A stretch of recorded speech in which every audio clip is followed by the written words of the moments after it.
This is the InnovaBuzz podcast, helping smart businesses be even more innovative. Hi, I'm Jürgen Strauss from InnovaBuzz. Welcome to episode number 99 of the InnovaBuzz podcast, designed to help smart businesses committed to innovation, service, and modern marketing become even more innovative. In this episode, it's my great privilege to speak with Anthony Howard, founder of the Confedere Group, who exist to build a better world by building better leaders. Anthony is a mentor and a coach for CEOs in large public companies across 4 continents. He's also the author of the book Humanise, Why Human-Centered Leadership is Key to the 21st Century, and he's a sought-after speaker. I talked with Anthony about the challenges that organisations face with leadership, and particularly how they often don't have a leadership strategy, which results in leadership being a random agglomeration of people's personal views of leadership, and that usually ends up being a disaster. This is a fascinating and informative interview where Anthony outlines what human-centered leadership involves and why it is key to success in the 21st century. Without further ado then, let's fly into the hive and get the buzz from Anthony Howard. Hi, I'm Jürgen Strauss from InnovaBuzz, and I'm really excited to have as my guest today on the InnovaBuzz podcast, Anthony Howard, the founder of the Confidere Group. Anthony's a mentor and a coach for leaders, most of those leaders being CEOs in large public companies and all the way around the world in 4 continents. He's the author of the book Humanise, Why Human-Centered Leadership is Key to the 21st Century, and he's a sought-after speaker. So I'm really looking forward to speaking with Anthony today about all things leadership. So welcome to the podcast, Anthony. Thank you, Jürgen, and looking forward to talking to you and your listeners. Now, Christy Faulkner of Womankind suggested that we interview Anthony, so a big hello to Christy. Hope you're listening. Hi, Christy.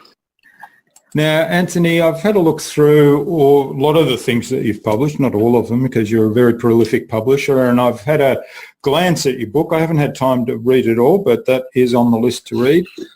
Leadership is something that I'm very passionate about, and I love your take on it. But before we get on to leadership and leaders and all those kind of things, how did you arrive at what you do today? I mean, why do you do what you do?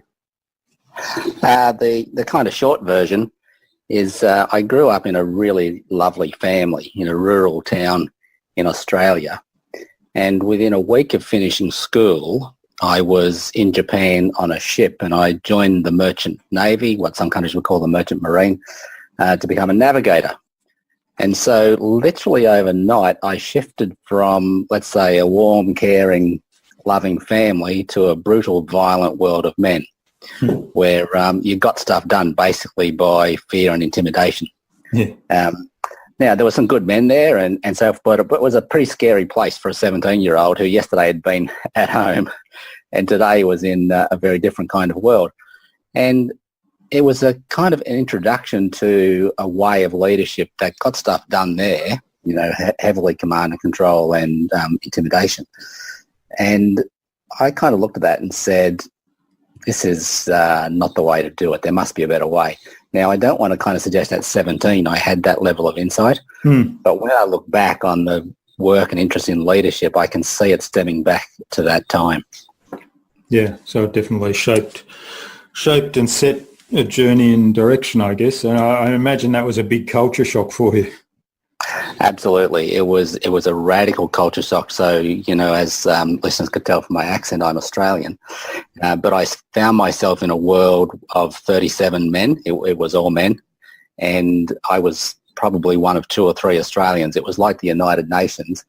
And it was the low bar of humanity. Not, you know, great people, but I was never going to take them home to meet my mother. So it's a quite radical culture shock. And so there was organisational structure, obviously, in terms of, you know, what your job is.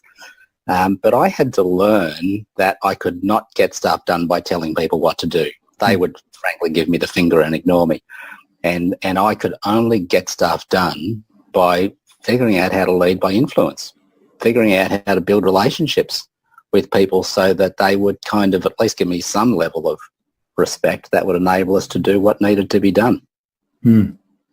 Yeah, that's a great story, and leading by influence is, I guess, that's core to your entire leadership philosophy. And it's interesting that a lot of people do this but don't recognise that they're doing it, and in not recognise that they're actually leading by influence, they don't know when they can actually use it as a tool and apply it.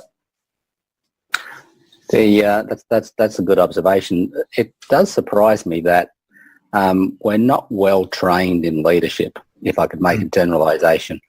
I've interviewed, in the last dozen or more years, 150, 200 plus kind of leaders from a very wide range of environments: academic, military, political sphere, business sphere, social sector.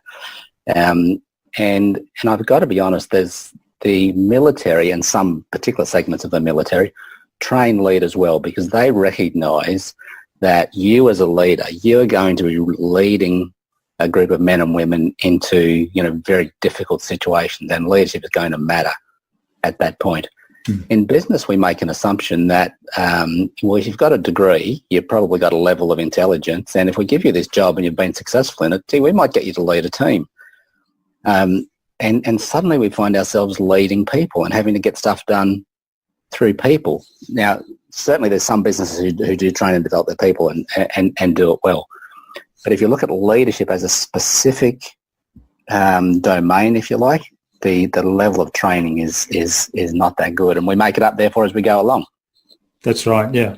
I mean, I remember very early in my corporate career where I did really well in the job I was hired. I was hired to do something that I'd been trained for, which was essentially, exercise my knowledge as a chemist, and did quite well at that. And it was exactly the way you said. They said, "Oh, you've done really well in that, so we're going to promote you. We're going to promote you to be in charge of a number of people." And then, of course, I was the youngest in the department, so I was given the two most difficult people to manage. So it was kind of a poison chalice reward.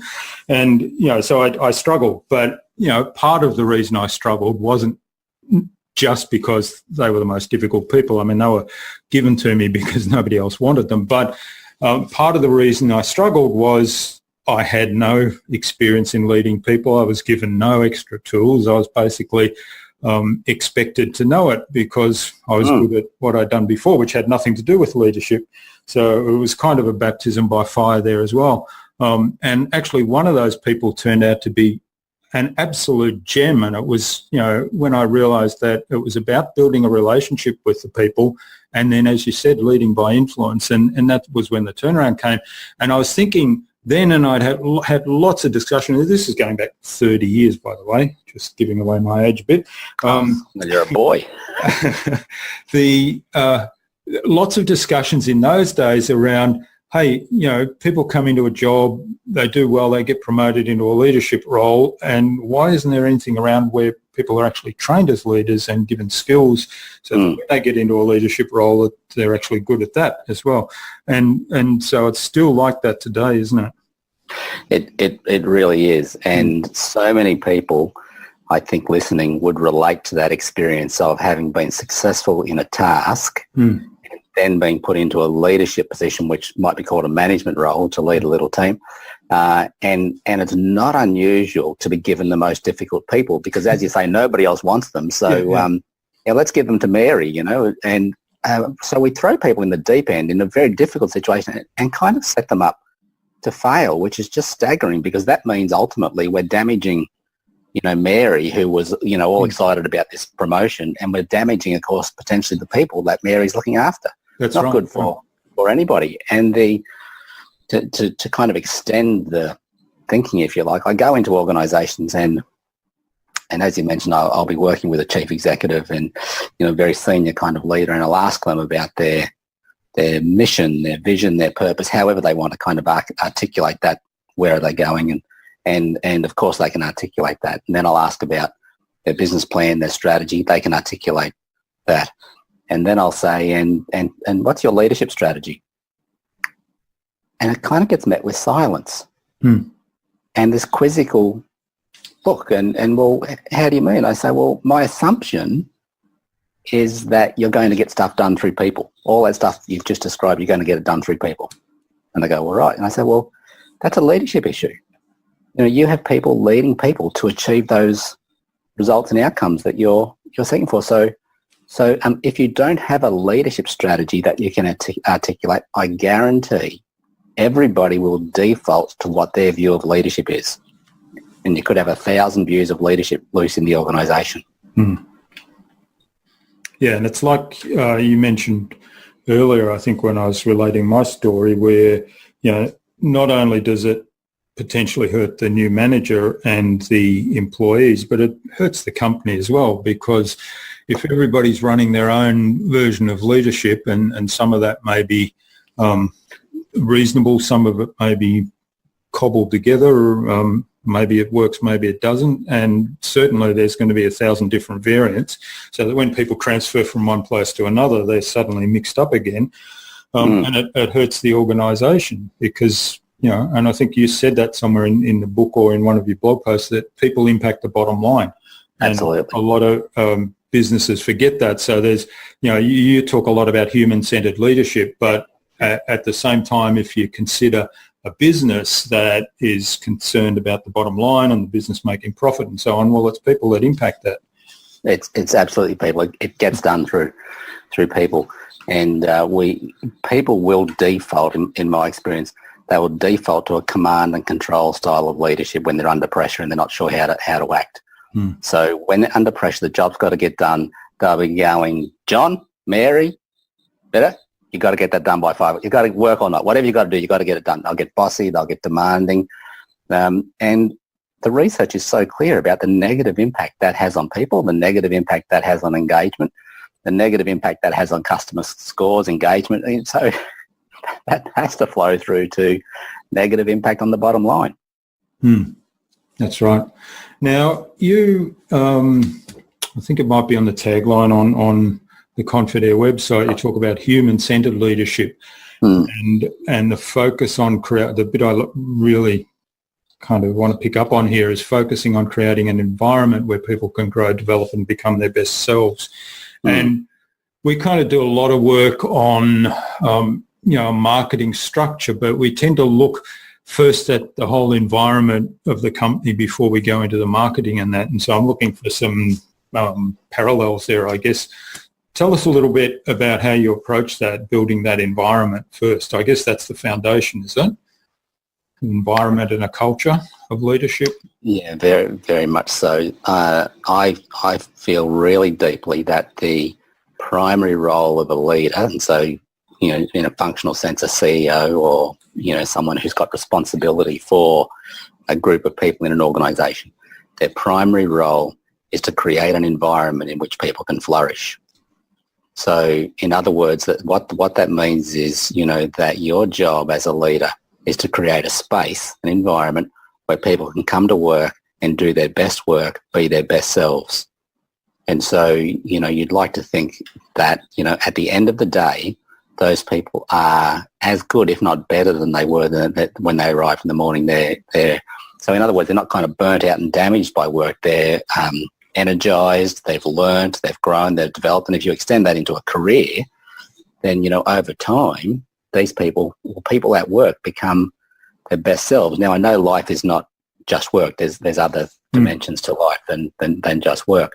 But it's a major dimension, and we find, we find our dignity in work. We find sometimes who we are. Work is often the place where we, make our contribution to society. And so to say, well, how does that, how do I create an environment? So you're right, that's a cultural kind of question. So does my culture, that organisational culture, does my culture promote and encourage initiative, for argument's sake? Is there a culture of, what in classic philosophy is called subsidiarity? Subsidiarity is a sort of philosophy that says decision-making is made at the level where the decision is impacted. So in other words, the boss and management don't impose things from above. So you're an adult and I trust you to come to work and make the best decisions. And in order for you to make the best decisions, then we as an organisation need to have intense clarity about our purpose. Why do we exist? So, for example, Unilever's purpose is to make sustainable living commonplace. So I'm being a little bit simplistic here, but when I go to when someone goes to work at Unilever, they can kind of look at their job and say, does doing this task that I've got now contribute in some way towards making sustainable living commonplace? So the purpose can provide a guardrail or a guide rail. So when I talk about creating an environment, one of the first things a leader does is create the clarity of direction. This is where we're going.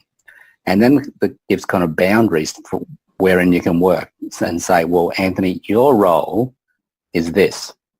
You're moving the organisation, this part of the organisation in this direction, you know. So for argument's sake, let's say we want to say in order to make sustainable living commonplace, we want to make sure that everywhere we touch humanity, you know, whether it's a customer, a supplier, a community in which we manufacture goods, a community in which we sell goods or whatever, we want to make sure that everywhere we touch humanity, we are not undermining this mission to make sustainable living commonplace. In other words, we're not kind of damaging those environments. So your job, Anthony, is to understand our customer sort of touch.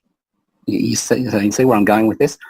That once you're clear about purpose, you can start setting the environment in which I can operate. And a good leader, you obviously train and develop their people, but a good leader says, I trust you as an adult to make the right decisions to move the organisation forward towards our purpose in your particular part of the business, in your particular domain.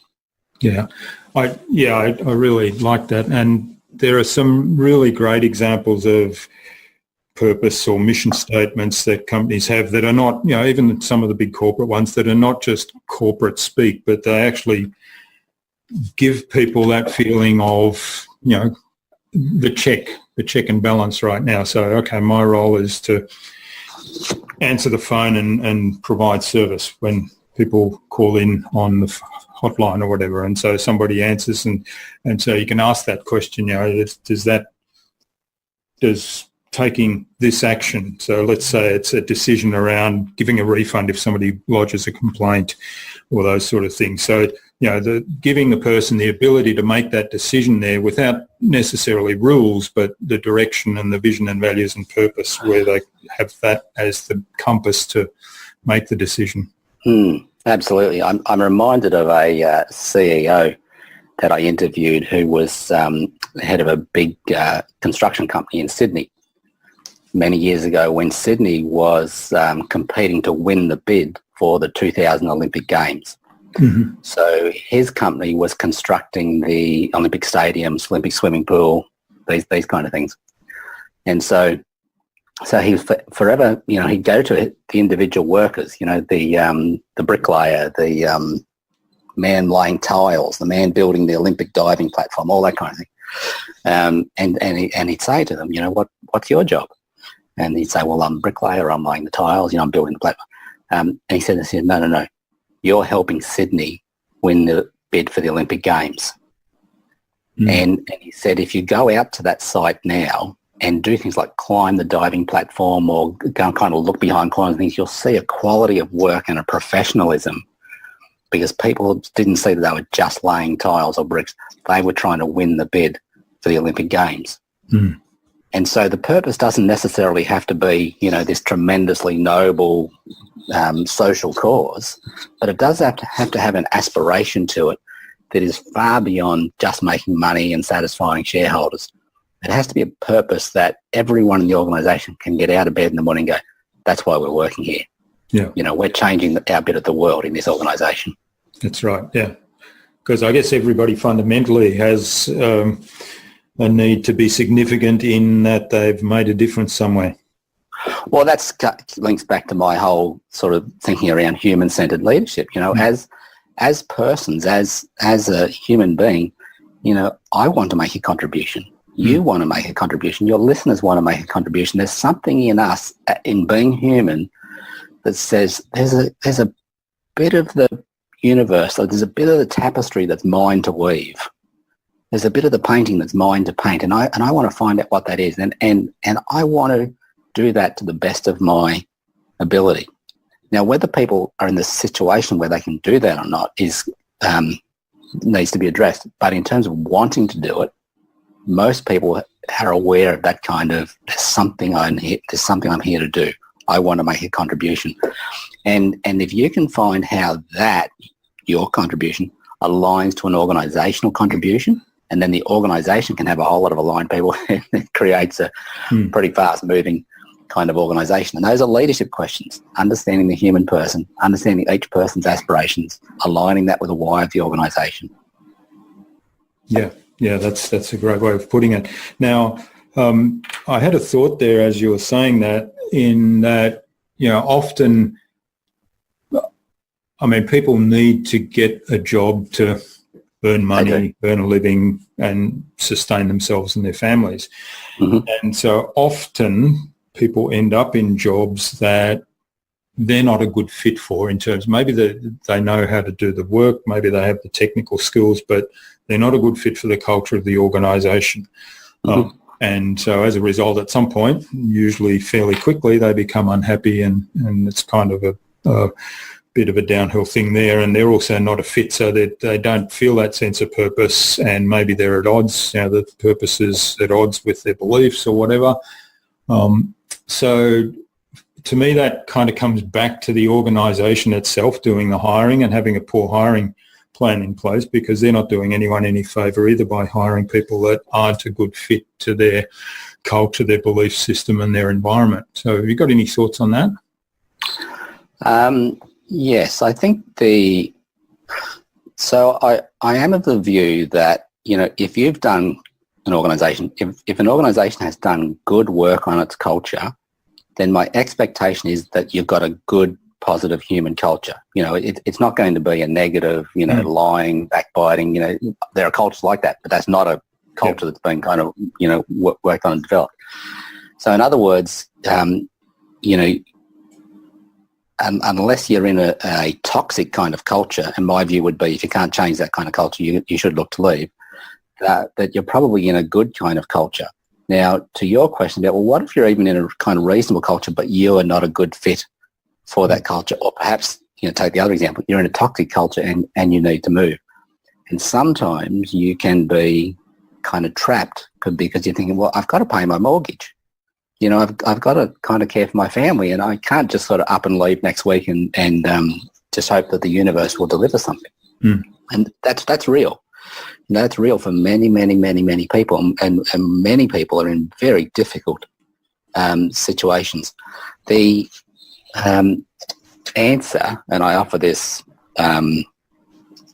knowing that it's kind of not necessarily easy to do and it can take time, but the big picture answer is, first of all, for me to be clear about my purpose. What am I here to do on this planet?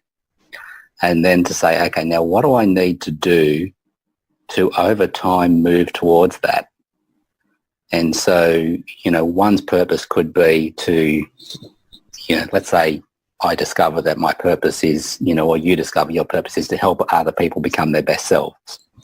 And then you go, and this job I'm doing now does not contribute to that in any way at all. In fact, it's kind of making me be my worst self. Mm-hmm. So then you say, okay, so how do I start to transform myself and my attitude today in this organisation and take this as a learning opportunity to develop at least some skills towards helping others be their best selves? Because if I end up helping others be their best selves, I'm going to find people who are in situations just like me now.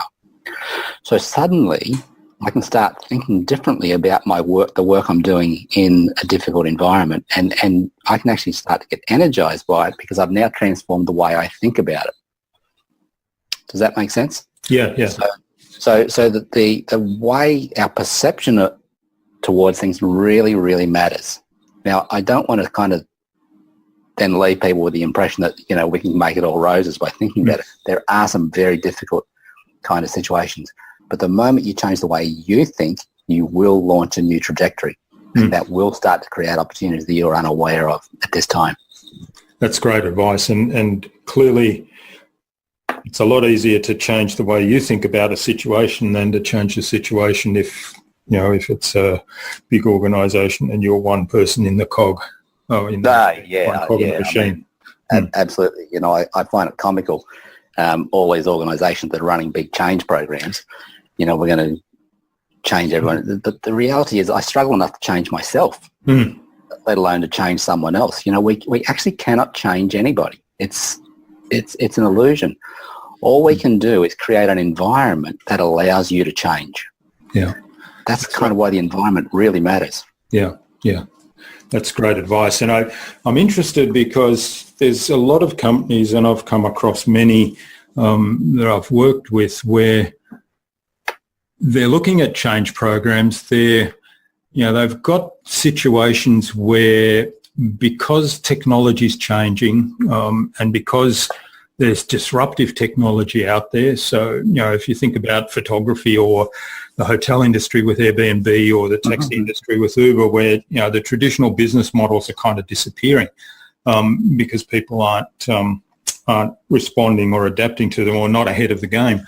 So there's companies that are aware of this and saying, well, what's the next disruptive technology that might impact on us? And of course, they don't know the answer. But what they do know is that we need to make sure we're ahead of this game. And many of them say that one way to stay ahead of this game is to really work on developing our people, building that culture of people first, but then, giving people the freedom to be innovative, the freedom to keep learning, the freedom to actually make mistakes within a limited kind of framework so that they learn and push the boundaries. And and that does involve, in many cases, a change program. So what's your recommendation to those kind of companies to go about implementing that sort of change? Can I just kind of dial back to your opening comments in your comments there? You were talking about, you mentioned, and this is true, that many organisations are looking out and saying, where's the next disruption? What do we, can we get ahead of the curve on that, for example? I think a primary question that you need to ask before that, one that really matters, is, what is the trend that our business is built on, and what will happen if that changes? So for example, in Australia, there's been 25 years or plus of mandated money going into superannuation funds, or what in other countries might be called pension funds. Personal pension funds, where an amount of my income each week goes into an allocated fund for my retirement. And so that's mandated by the government. And of course, an industry has sprung up to manage and invest those funds. Yeah. What would happen if the government, because of government financial requirements, A, B, and because the government said, actually, you could just put all the money in an index tracker. I'm being simplistic here. So therefore, you actually don't need all this money making a whole lot of money off people's superannuation. And so why don't we, the government, legislate to have all these funds controlled by the government? So that business, those businesses are built on that investment trend. The business would stop overnight. Yeah. So I'm not suggesting that's going to happen, but that to me is a very good example of, we make an assumption about the trend our business built on is going to continue. Yeah. And so while the superannuation fund might be looking, for example, at robo-advice or, artificial intelligence and how that can kind of serve the customer, great questions. But the more fundamental question always has to be, what is the trend our business is built on, and what will happen if that changes?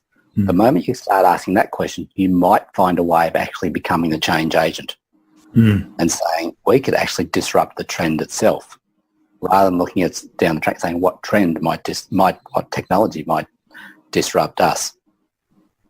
Not sure I answered your question, but that was what was triggered by your comments. No, that's great advice, because you've turned it around so that you're asking the question that may get you out in front of the game, which is essentially where you want to be, right? Absolutely. Yeah, I guess what I was thinking was if somebody is in a position where, okay, we've got to make some changes now that involves, some fundamental change in the way our people are, and it's around leadership development in many ways. And so how do you go about bringing that change about? Because like you said earlier, it's, you can only really change yourself. You can't change anybody else. Yes, and so absolutely, this kind of change would start from the top. So if I kind of say, okay, so the leader's responsibility is to create an environment in which people can flourish. So their first wave, if you like, has to be that they've done that with their own executive team and shown them how to do it, and then it progressively cascades through the organisation. Now, I know sometimes with a very big organisation and even smaller ones, you actually need a change program that says, okay, we're implementing this technology, we're going to teach people how it works, we're going to change the way we work, our systems and processes, and we have a change program to do that, and that will drive the need for new kinds of behaviours, and we might teach people, how to behave in new kind of ways, for example, new listening skills or, whatever it might be. I kind of see those as, for want of a better word, not accurate, but for want of a better word, machine level. These are kind of tactical things that have got to get done. But the bigger question at a leadership and a human level is how do we lead people through these kind of changes? So even if we're a wonderful organisation and we accept that people who will change at their own pace and so forth, then I've really got to say to start with my leadership team, how do I help them grow and develop and become the best person that they can be? And this comes back to my earlier observation about leadership strategy. We might say in the current environment, given everything that's going on, given the kind of program or the agenda that we've got, the kind of leaders that we need more than anything else will be servant leaders. Leaders who will see their primary responsibility and their primary function is to serve those under them. And then we'll cascade that. So we're going to train people as servant leaders. We're going to help them understand what service is. We're going to help them understand, how to understand other people. We're going to help them understand how to put others first in order to get the outcomes that they require. We might say, no, we need strategic leaders. We need leaders with a very high level of strategic thinking. So we're going to do a lot of work around critical thinking. We're going to do a lot of work around critical analysis, strategic mindsets, global insight, agility, those kind of things. So the leadership strategy, if you like, does flow from, what the organisation is trying to achieve at this time with its people. Whichever leadership strategy or approach you adopt, I think the starting point is always, however, it involves people.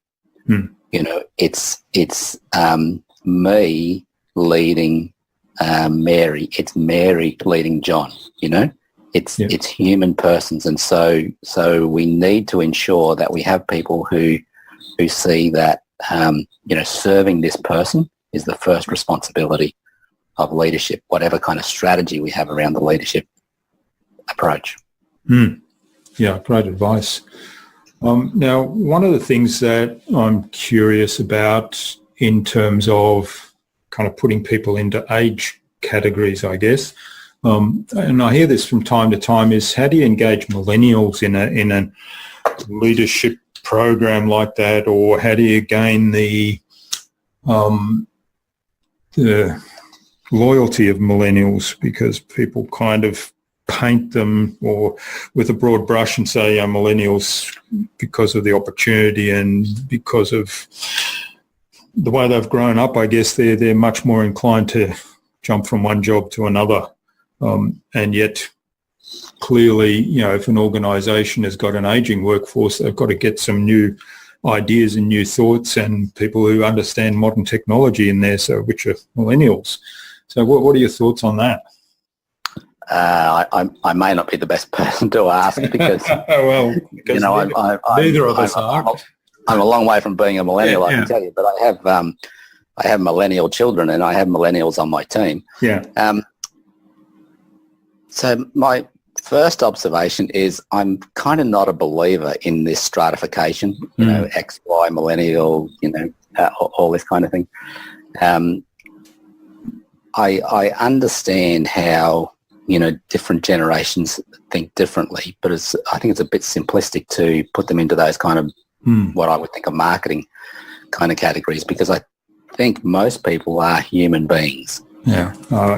They want to make a contribution. And so, when I read some of the definitions of Gen X or Y or millennials or whatever, I think actually I kind of identify with a lot of those sort of traits. I need to be kept engaged. I got this level of curiosity that, if I keep me engaged, I'll wander off to something else.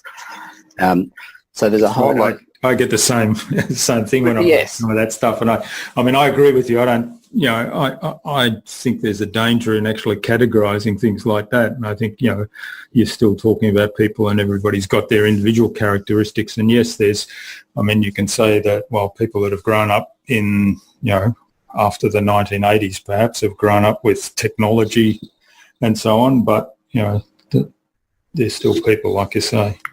They are, and there's undoubtedly differences, generations that have grown up connected to devices are different to, the straddle generation of the before and after. And, so there's clearly different levels of comfort with technology or whatever, but I think we have to be really careful to, to kind of categorize people and just forget actually, look at, I've met military leaders in their 20s who, I look at and go, gee, I would follow you into battle. Yeah. Because they've been trained and developed as leaders. That's right, yeah. And by the same token, I've met entrepreneurs that have gone out and done some stuff themselves and, in their early 20s, and wow, impressive. And that's right. And I've met entrepreneurs in their 50s who think, wow, there's just no stopping these folks. Yeah, that's right. Either way. So it's not really anything to do with age. I guess it comes back to, because like you said earlier, taking it up another level and digging deeper and asking the more fundamental question, and maybe that's the same here, ask the more fundamental question, which to my mind is, how do you keep these people engaged? How do you keep them, how do you provide them an environment to become their best selves? And maybe one thing about younger people, whether that's, a generational thing or whether it's just an age thing, is they're perhaps less patient about that environment, getting into that environment. And if there's more opportunities around, perhaps there are more opportunities around today to go somewhere else and explore that, and maybe they're more willing to do that. That's the only thing that I'd possibly.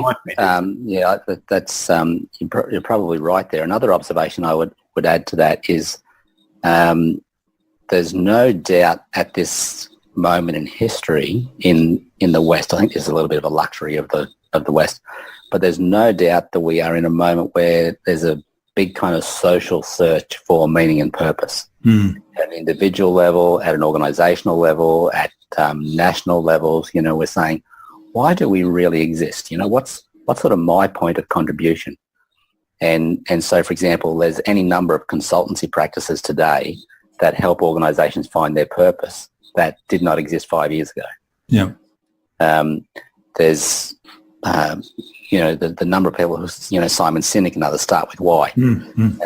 That kind of really, really matters. Now, I don't think that's a millennial thing. I think that's a social thing that is just happening at this moment in history. Yeah. But it would be true, I think largely the case, that if you as an organisation can't articulate a clear purpose and you keep saying that, your purpose is to make money and I've got this fiduciary responsibility to make money for shareholders, that's not really going to hold people going forward. I think the difference between broadly an older and a younger generation is a younger generation is looking at more, 20, 30, 40 years of work life. So I'm more inclined to say, I'm just not going to spend my life doing this kind of thing. I will up and move. Whereas if maybe you're near at the end of your career, you could look at it and go, this is not overly stimulating, but I'm kind of nearing the end. Yeah. So I think there's those kind of gradations on the continuum. So, yeah, my overall point is purpose and meaning really matters at work now in a way that it didn't 5 or 10 years ago. Mm. On the other hand, though, with that gradation in age and so on, and I'd slipped my mind where I read this recently, but it was pointing out that, there's a lot of older people in the workforce and older people that have left the workforce that have an enormous amount of experience and skills and experience that they've developed over their working life. And then there's a whole generation of people coming in at the other end that might have learnt a lot at school or university, but haven't developed the practical skills that these folk have, and there's no way of connecting that. And I guess that's a leadership question as well, on how do you lead that. And the people who wrote this were talking about a program to bring older people and maybe even people that had retired back into the workforce to essentially be mentors for the young folk. And I thought that was a really neat model as well. Yes, there's a number of consulting firms, search firms, these kind of strategy firms who are doing that, where, whereas the partner might have retired, in the past at 60, for argument's sake, now they're having this kind of transition period where you cease being a, if you like, an equity partner of the firm, but you continue as a contributing kind of partner, and your role very much is to be that sounding board, that wise counsel for, new people coming through. I remember talking to, a very well-known CEO a few years ago, and he recalled having a group of senior leaders, in effect the retired folks, who formed what they called a wise elders council. And so, as a young person in the firm, if you were facing something, how do I kind of work my way through this? You could call these people and say, look, I'd just like to sit down with 2 or 3 of you or one of you and kind of rattle around this idea that I'm thinking about. And I think that's a wonderful model for tapping into the wisdom of age. Yeah. And it kind of sets a bit of that environment of the leadership, and, to allow someone to explore their ideas in a way that isn't is safe, if you like, from the point of view of hopefully people will come back and give some constructive feedback, even if it may be negative, but constructive. Indeed. And it sends a message that says we don't expect you to have all the answers. Yeah. We don't expect you to know everything. What we do expect is a level of curiosity. What we do expect is you to want to search things out and to grow and develop. And we're creating an environment, and that's one example of it, that will enable you to do that. Here's one methodology, one approach to your own growth, learning and development. All right. Now, you talk quite a lot about human-centred leadership, and I know you've kind of got 5 points that I've heard you talk about before. So do you want to just give us a very short summary of those 5 points for people to be aware of if they're interested in pursuing human-centred leadership or making some change or whatever it might be? Yes, I don't know if these are necessarily the 5 points as such, but contextually, what I've been concerned about is that we're moving into a time in history where, if you like, the human person is being sidelined. So we're seeing the rise of artificial intelligence and the rise of technology that, technology, we're in this always-on kind of world, and these wonderful kind of labour-saving devices that were meant to, free up our time. They've almost created this bondage, we're wired into this thing all the time. And so things that were meant to connect us are kind of disconnecting us. Things that were meant to connect us are fragmenting us. And so that's happening at the same time as this rise of artificial intelligence, which is kind of getting smarter than us rapidly. And so even though I'm not necessarily a believer in the Terminator scenario, my concern is that technology is ramping up faster than our humanity. And that's happening at the same time as the traditional moral carriers, if you like, the moral authorities, the churches, governments, business, have seriously fallen out of favour. We have lost trust in those traditional institutions. So what does it mean to be human in the 21st century in the face of these sort of challenges? And I just feel so deeply that the number one challenge confronting leaders is to build human-centred organisations in the face of these major trends that are going the other way and depersonalising the culture. I'm not sure if that's the question you were asking, but that was sort of what came to mind. Yeah, no, that's great, a great snapshot. And I think you're right. I mean, I'm always fascinated by the, people sit in the cafe. In fact, I was with somebody last weekend. We were sharing an apartment, and we were sitting across the table working on our laptops. So we were each doing our own thing. But then the other person said to me, "I'll just send you this email." And I said, "Or you could tell me." Yeah. Because I'm sitting across the table. Yeah. Like in the olden days. Yeah, that's right.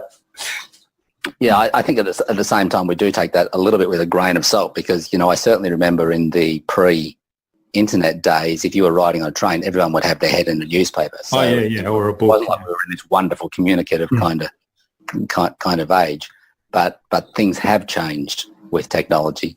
Yeah. We are, as you say, more inclined to send an email rather than pick up a phone and make a call, rather than go and have a coffee, and so it's a trend that kind of really does worry me. That's right.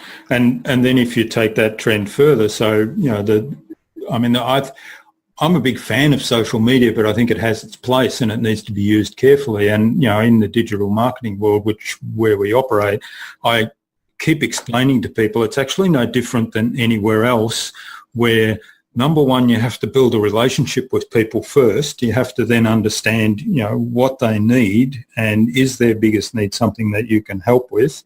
And then if, you build a relationship and those two things match up as well, then maybe you can do business with them. And technology just enables you to remove some geographic boundaries to that equation. But it's still around building a relationship with people. So if you're on Facebook or if you're on LinkedIn or something, and you say, okay, I can do some marketing through that, or I can reach people through that, it is still about building a relationship. And, that's the human part of it. Absolutely. It's absolutely, because it's, human to human. Yeah. If you're selling something or whatever, there's a human person at some point who's considering buying that, or there's a human person with a need that you're trying to uncover to find out whether there's sufficient people with that need to, create a business out of that. Most businesses that were created because someone identified a human need and said, I think I can create something to solve that need for those people. Yeah, and quite often, the most powerful ones, and I had a personal example of this over the weekend, the most powerful ones are where you recognise a need for yourself and you create something to address that need, and then how that's true too, and know how it works, and the power of it. And then if you hear somebody else say, "Oh, gee, I wish there was a way of dealing with this particular issue," and so, well, actually, I've got a way, and then all of a sudden there is that connection because you've matched up the need and the solution. But you still have to build a relationship there before you really get any further. Yeah, absolutely. All right. Well, this is a fascinating discussion, Anthony. I could sort of explore this a whole lot more, and I'm sure you're passionate about it. Any number of angles, yeah. Could talk some more as well, but I'm mindful of your time and the listeners' time. So I'd like to move on to the Buzz, which is our innovation round, and that's designed to help our audience. And they're primarily innovators and leaders in their field, with some tips from your experience. So I've got 5 questions, and hopefully you'll give us some really insightful answers that'll inspire people to do something awesome. So, well, hopefully. I don't know necessarily whether I'm an innovator, but let's go and see what we'll... Yeah, well, what's the number one thing anyone needs to do to be more innovative is the first question. They need to get out of their world, out of their industry, their country, their community, go and talk to people in very different places, because someone somewhere is doing something that will change your world tomorrow. So, get out of your world, get out and see the future. Great advice. And it's interesting, my last guest that I interviewed said something very similar. her response was travel, but basically using the same reasoning. So great. Right. What's the best thing you've done to develop new ideas? I've actually done that. I heard that advice back in 2004, and I've literally spent hundreds of thousands of dollars. I've spent 3, 4, 5 weeks every year going out and talking to very different people. All right, great. And that's exciting. So for all those people that love to travel, there's a reason, a business reason. Absolutely. Yeah. What's your favourite tool or system for allowing you to be more innovative? It's a combination of the grey matter and the conversation. It seriously is. But if I could just expand on it slightly. So it's having the conversation, but it's also kind of then sitting down and saying, well, where are the kind of gaps? He's saying this, she's saying that. What's not being said? So it's applying kind of rigorous thought and reflection to what I'm hearing, and then trying to apply that to some challenges or problems that I'm observing, and doing that in a playful way. Why was that plane late? Why was that train late? What's going on here? Why does coffee cost this much money in Norway? It kind of doesn't matter what the question is, but in the play, things will emerge. Yeah, that's great advice. And you said something earlier about curiosity, and that's definitely curious, right? So absolutely. Going across different things that may or may not be related, but being really curious, asking questions and reflecting on why things are the way they are. Great. So what's the best way to keep a client on track? I think having some kind of check-in process. So the idea of, we'll do X by Friday or we'll do X this year, for me in my world doesn't work. I know there's some that have those kind of deadline things. But it's kind of like, okay, what's our expectation for this phase, for this kind of project, and then having regular kind of check-ins against that. How are we going against that? And so if they're a client of mine that's in a sense paying me money to help them with that, then I'll take some level of responsibility for that. But so my short answer is intense clarity about what we mean when we say we're going to do this at this time. What does that really, really mean? Yeah, great advice. So getting really clear of the outcome and then just keeping track of it by regularly checking in. All right. Now, what's the number one thing anyone can do to differentiate themselves? I think to ask their clients how they differentiate them. Mm-hmm. Why does someone use you, Anthony? Why does someone use you? So to ring my clients, to ring your clients and say, you could have chosen anybody, but you chose me. Why? It's actually quite surprising when they say, well, it's this and it's that. Yeah. So one of the things that emerged for me a few years ago was this research that I do around the world. So many clients said, that sets you apart. Oh. So find out how others differentiate you. That's great advice. And you're right. You learn something from that. And I've done that a little bit. And when I first did it, it was almost by accident, or maybe even the client imposed the answer on me. I didn't ask the question, but they told me something that I thought, well, yeah, I do that. No, I never did it. It was around not speaking technical language and making things really simple to understand. And it was something, yeah, that's right, that's important to me, but it wasn't something I did consciously. It was just unconscious. Right. Clients really value it. Actually, and if I could pick up on that, the things that we do really well, or we kind of take for granted about ourselves, we take it so much for granted that we think it's really common. Yeah. But others look at it and go, that's really rare. Yeah. And finding that out, we go, actually, that's what sets me apart. Yeah, great advice. All right, so what's the future for you then, Anthony, and for the Confidere Group? I guess, there's a need for leadership going forward, as we've discussed, so I'm sure there's lots of need for your services. Yeah, we're so in kind of simple terms, traditionally we were let's say a CEO mentoring, CEO coaching kind of practice. We're much more a leadership practice now, working with individuals, working with groups. So it's really helping organisations figure out their leadership strategy, develop leaders to implement that strategy, and then supporting them at either an individual or an organisational, particularly executive level, to make the kind of transitions and deliver the kind of leadership impact they want.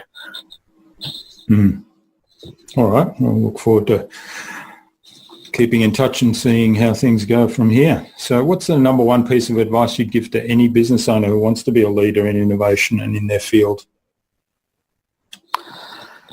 I'd have to go back to my other piece of advice. Get out and see the future.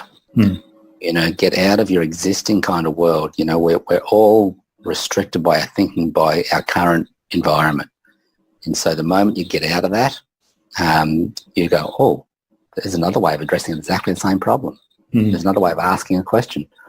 And so finding a better question will be much more effective than finding a better answer. Yeah. Yeah, and I had a recent example of this, and I won't go into detail because I'm not sure how much of it is public information, but basically somebody described a situation or a proposal that they were putting together for what is a fairly complicated problem. And this proposal is now going to the people that have to, that control the purse strings. And when I heard about it, I said, oh, that's a really neat solution. And they said, well, it's something that we've seen in Germany and in Switzerland and in France. Right. Yeah. This is an Australian company.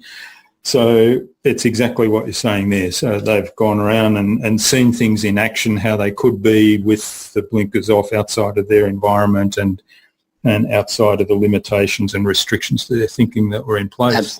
Absolutely. If you're a bank, don't go and look at another bank. Yeah. Go and look at a retailer. Go and look at a manufacturer. Just get right out of your world. Yeah. That's right. And I'm sure that's how somebody like Uber or Airbnb come up with their ideas. It's definitely not looking at the hotel industry. Yeah. They're looking at people and saying, there's a problem here. I can solve it in this new and innovative way. Yeah. Fantastic. All right. Thanks, Anthony. This has been really great. Where can people reach out to you and say thanks for what you shared today? Thank you, Jürgen. So the Confidere Group website is probably the best place. So that's Confidere, Confidere group.com. All right, and we'll have a link to that in the show notes of the blog post as well. And finally then, who would you like me to interview on a future InnovaBuzz podcast and why? Oh, there could be hundreds there, couldn't there? But there could be, yeah. Yeah, I guess a couple that come to mind, one I'm thinking of is a young woman called Stephanie Lorenzo, who, Stephanie can tell her own story, but did some amazing work setting up an organisation called Project Futures to engage young people in helping to bring an end to modern day slavery. Just a completely innovative business she launched out of nothing. Wonderful. Stephanie you'd have a lot of fun talking to Stephanie. All right. Well, Stephanie, if you're listening to this, and maybe you will be by the time we publish it, look out for an invitation from us to the InnovaBuzz podcast, courtesy of Anthony Howard. All right. Well, thanks so much, Anthony, for sharing your insights with us today on the InnovaBuzz podcast. I've really enjoyed this discussion. It's been fun. I've learned a lot, and I wish you for the future all the best for the Confidere Group, for your own work, and, make a difference to developing leaders. I think that's a really important thing to do in the world. Thank you. It's been a delight. Thanks. I hope you enjoyed hearing from Anthony as much as I enjoyed this interview. There's so much valuable advice which Anthony shares on leadership, on innovation in this interview. He's spoken to hundreds of CEOs around the world, interviewed a lot of knowledgeable people, and he brings that information to us today and shares that with us here. Now, all those ideas and tips that Anthony spoke about can be found at innovabiz.com.au/Anthony Howard. That is ANTHONYHOWARD. All lowercase, all one word, innovabiz.com.au/Anthony Howard. You'll also find contact information for getting in touch with Anthony there, as well as information on his book about human-centered leadership. Now, we'd love to hear about your biggest takeaway from this episode. Please leave comments in the comments section of the blog post and also tell us about your leadership strategy. And I hope that you have one, and I hope that you can share that with us so that we can all learn from your experience. Anthony suggested that I interview Stephanie Lorenzo of Project Futures on a future InnovaBuzz podcast. So Stephanie, keep an eye on your inbox for an invitation from us to the InnovaBuzz podcast, courtesy of Anthony Howard. To my listeners, if you haven't already done so, head on over to iTunes or Stitcher or Pocket Casts or whatever you use to listen to podcasts and subscribe to the InnovaBuzz podcast so you'll never miss a future episode. Now, for those of you that still haven't left a review, then please tell us what you think. Give us some feedback. We love feedback and reviews because it helps to let us know how we're doing. If there's anything you'd like us to cover, topics you want us to deal with, questions you want answered on a future InnovaBuzz podcast, or indeed guests you'd like us to interview, then please send those ideas to us. Until next time, I'm Jürgen Strauss from InnovaBuzz. Remember to be awesome and keep innovating.